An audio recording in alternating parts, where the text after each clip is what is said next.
અમરેલીમાં સરકારી તંત્રની મીઠી નજર નીચે રેતી ખનન કરતા રેતી માફિયાઓ.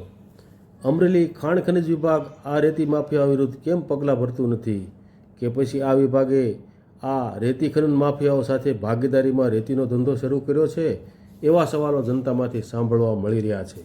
સરકારે અમરેલી જિલ્લામાં ઇકોઝોન જાહેર કરી શેત્રુંજી નદીમાંથી રેતી ખનન ઉપર છેલ્લા ઘણા વર્ષોથી પાબંદી લાદેલો હોવા છતાં અમરેલી જિલ્લામાં બેફામ રેતી ખનન માફિયાઓ દ્વારા અધિકારીઓની મીઠી નજર નીચે રેતીના કાળા બજાર કરવામાં આવી રહ્યા હોવાની ચર્ચા લોકમુખે સંભળાઈ રહી છે. ત્યારે આ વાતને બિલકુલ સાચી પુરવાર કરતા વિઝ્યુઅલ તમે આ સમાચારમાં જોઈ રહ્યા છો.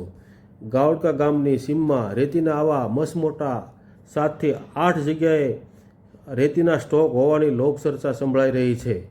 અમરેલી તાલુકાના ગાવડકા ગામે રેતી ખનન કરનારાઓએ ખેડૂતના ખેતરે જવાના રસ્તા પર ઓવરલોડ રેતી ભરેલા વાહનો ચલાવી રસ્તાઓ ખરાબ કરી નાખતા ખેડૂતોએ ખનિજ માફિયાઓના ગાવડકા ગામની સીમમાં ગાંડાબાવળની આડમાં રહેલા રેતીના સ્ટોક પર જનતા રેડ કરી અમરેલી ખાણ ખનિજ વિભાગના અધિકારી કાનાણીને ગાવડકા ગામે બોલાવતા તેઓ તેના સ્ટાફ સાથે ગાવડકા ગામની સીમમાં આવી રેતીનો મસમોટો સ્ટોક જોઈને કાયદેસરની કાર્યવાહી કરવાને બદલે ખેડૂતોને કહેલ કે આ રેતી માફિયાઓ માથા ભારે હોય છે, એટલે તમારે આવું જનતા રેડનું સાહસ ન કરવું જોઈએ અને અમારી ઓફિસમાં સ્ટાફ ઓછો હોવાથી અમે તમામ જગ્યાએ પહોંચી વળતા નથી તેમ કહી ગાવડકા ગામના ખેડૂતોએ બતાવેલ રેતીના સ્ટોકનું અમે કંઈ ન કરી શકીએ તેમ કહી ત્યાંથી રવાના થઈ ગયા હતા. એટલું જ નહીં, મીડિયા કર્મીઓએ બાઇટ લેવા સારું શ્રી કાનાણીને જણાવતા તેઓ મીડિયા સમક્ષ કંઈ બોલવા પણ તૈયાર થયા ન હતા.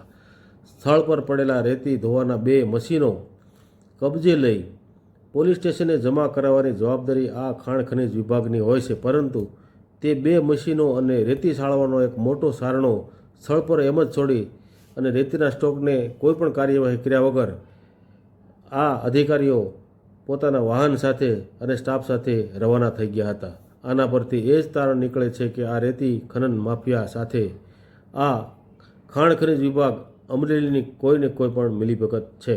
અહેવાલ વાડિયાભાઈ ખુમાણ, અમરેલી ટાઈમ્સ ન્યૂઝ, અમરેલી. હું રહેવા છું મારી અમરેલી જસિંગપરા અને મારી જમીન આવી ગાવડકા સર્વે નંબરની અંદર. તો ગાવડકાથી થોડી જવાના માર્ગે મારી જમીન આવી અને આ રોડ ઉપર રેતી ખનન આજે 4 વર્ષથી કરોડો રૂપિયાની રેતી ખનન થાય છે, છતાં અહીંના અધિકારી, સરકારી અધિકારી, ખાણ ખનિજ ખાતા એને કોઈને દેખાતું નથી. અમારો રસ્તો એટલો ડમ્ફરથી હાનિકારક થઈ ગયો છે કે પાણાખાંડ સારી હોય તો એ રસ્તા ઉપર અમારે અત્યારે કોઈ મજૂર લઈને જવો હોય તો જઈ શકે એવી પોઝિશન નથી. તો સરકારશ્રી આગળ અમારી એવી માંગણી છે કે અમારો રસ્તો સર અહીંયા રિપેર કરાવે સારોથી, ફોવડીથી ગાવડકાનો, અને આ રેતી ખનન અહીંયા બંધ કરાવે તો સરકારનો બહુ મોટો ઉપકાર ગણાય. કેટલું ખનન થતું છે? ઓછામાં ઓછું 1 મહિનાની 30 દિવસની અંદર કરોડોની અંદરનું કૌભાંડ છે.